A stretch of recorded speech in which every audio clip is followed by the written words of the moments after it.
At 8:30 on the morning of February 16th, 1945, the officer responsible for holding Corregidor stood at an observation post above the water and watched the wrong direction. Captain Akira Itagaki had his field glasses fixed on the landing craft massing across the channel, off the southern tip of Bataan. American transport planes were already crossing the island behind him.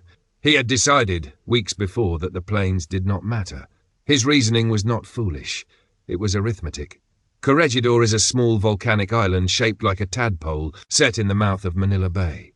The head of the tadpole rises into a plateau the Americans had named Topside, 500 feet of high ground. The United States Army had fortified across 4 decades and then surrendered in the spring of 1942. Everything below it ran to beach and cliff and open channel. If an airborne force came for the island, it would have to land on Topside, because the western heights gave nowhere else to put a man under a canopy. And Topside, by 1945, was a field of broken concrete. The plateau carried the bones of the garrison that had lost it. This was the ground where the American flag had come down in May 1942, where General Wainwright gave up the last organized resistance in the Philippines, and where MacArthur, before he was carried out to sea by order of the President, had promised to come back.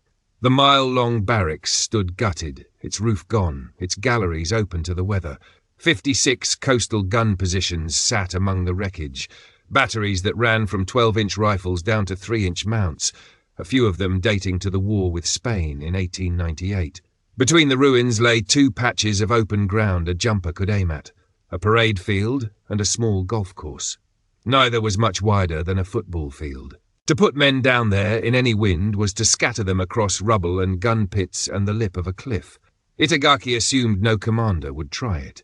The accounts do not agree on exactly what he believed. One army history records that he did not expect a parachute assault at all, though his superiors had warned him to prepare for one.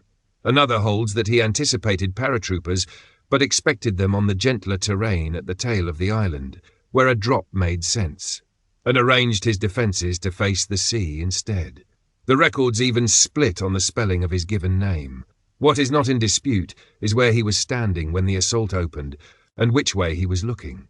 The man who would come down onto that ground had argued against it.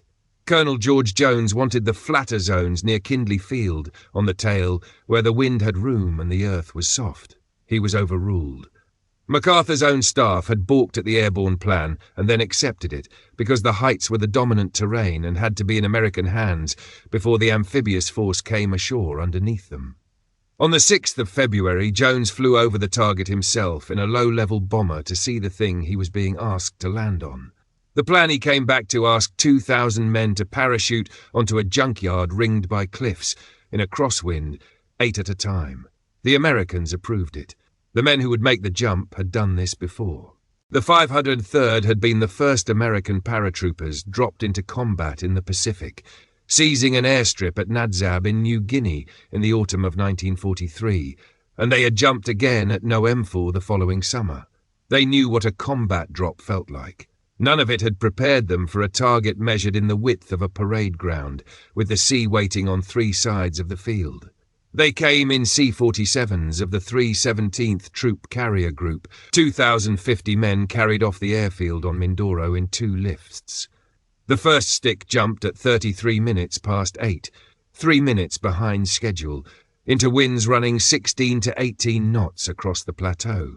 The pilots had meant to release from 650 feet and went lower to 500 and then under it, trying to keep their men from sailing off the high ground and into the bay. The zones were so small that each plane could put out only a handful of jumpers per pass, then bank and come around for another run. What followed was not clean. The wind caught men the instant their chutes opened and threw them across the field. Parachutes in 1945 had no quick release. A trooper who landed and could not spill his canopy was dragged over concrete and steel and the stumps of shattered trees, with no way to cut himself loose. Men slammed into the ruins of the barracks.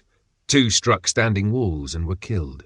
Others came down on the old gun mounts, on the rubble, on top of each other. By the time the field had emptied, the jump on its own had hurt more than 200 men, broken ankles and legs and backs, before the garrison underneath them had put together anything that could be called a defence. The surprise did not last. The first planes met almost nothing, but the garrison came awake fast, and the later passes drew fire from the wreckage below. By the time the second lift jumped that afternoon, the men were coming down into rifle and machine gun fire, the canopies pulling aim as they fell. The advantage of the drop had held about as long as it took the defenders to grasp what was happening to them. 200 men were down before the battle started.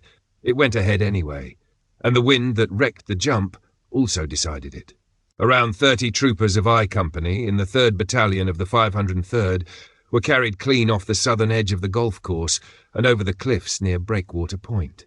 They landed outside the drop zone entirely, strung along the rocks above the water, with no officer among them and no clear notion of where the rest of the regiment had come down.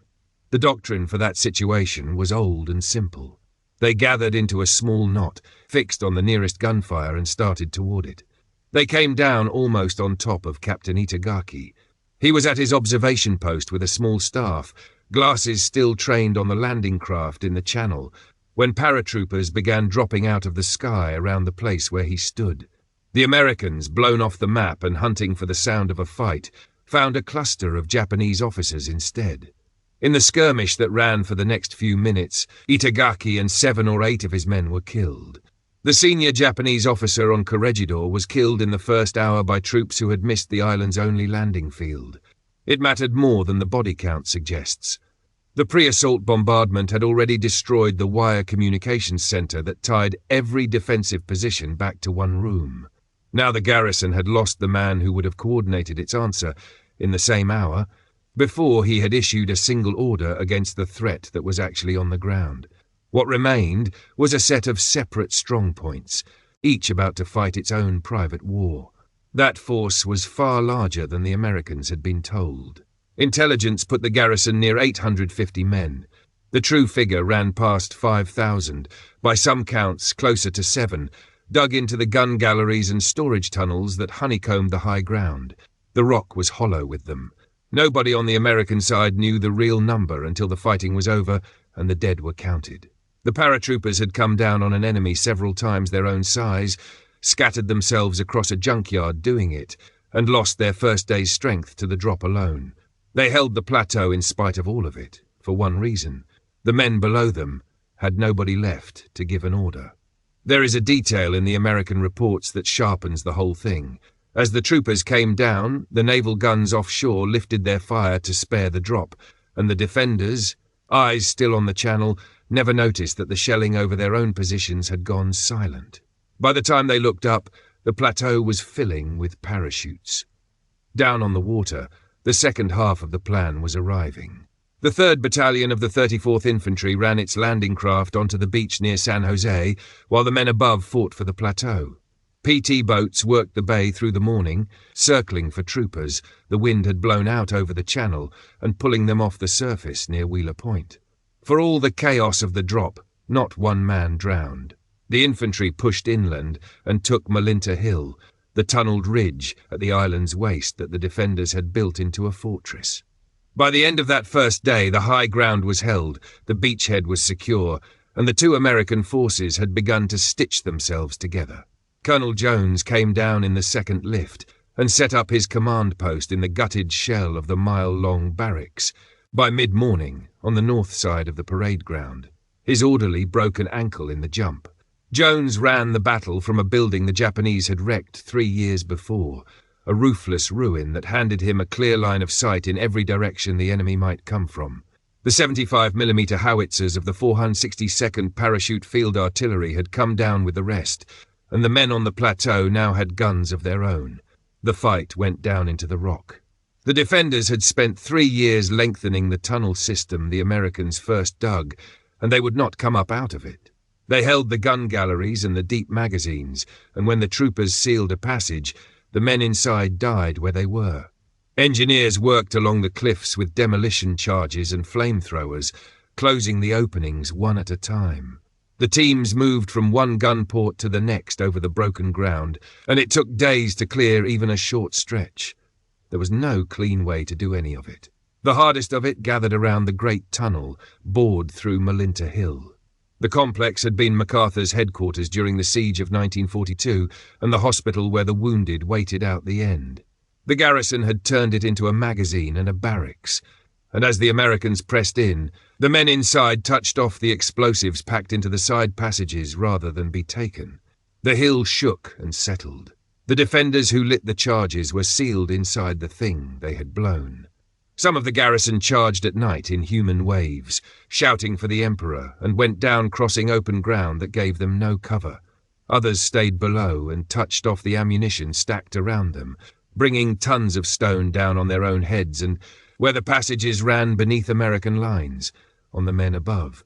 On the 26th of February, an underground magazine at Monkey Point went up in a blast that threw debris and bodies across the tail of the island and killed soldiers on both sides at once. The fighting was declared over a few days after that. The accounting came out lopsided in the way these things did by 1945. The 503rd lost 169 killed and 531 wounded, on top of the men the jump itself had injured. The 34th Infantry Battalion lost 38 dead. Of the Japanese garrison, more than 5,000 died on the high ground or in the water trying to leave it. 19 were taken prisoner during the fighting. A small number more came out of the tunnels and gave themselves up months after the war had ended, in 1946, holding a position no one was coming to relieve. With the heights cleared, the big guns that had once commanded the entrance to Manila Bay fell silent. The harbour the whole Luzon campaign had been driving toward stood open to American shipping again. General MacArthur had left Corregidor by PT boat on the 11th of March 1942, ordered out by the President while the men he commanded stayed behind to be captured. He came back to the island the same way at the start of March 1945. He found the old flagpole still standing on Topside and ordered the colours hoisted to its peak, to be held so no enemy ever hauled them down. Of the men he had left behind 3 years before, about a third were still alive to hear it. The photographers were there for the moment, and it made the kind of image the recapture was always going to produce. What the cameras did not record was the thing that had actually broken the defence. The most important casualty of the operation was inflicted in its first hour by a handful of men the wind had thrown off the map, on a commander who died facing the water with his glasses raised, still watching for the assault he had been expecting and never once turning to see the one that had already landed behind him.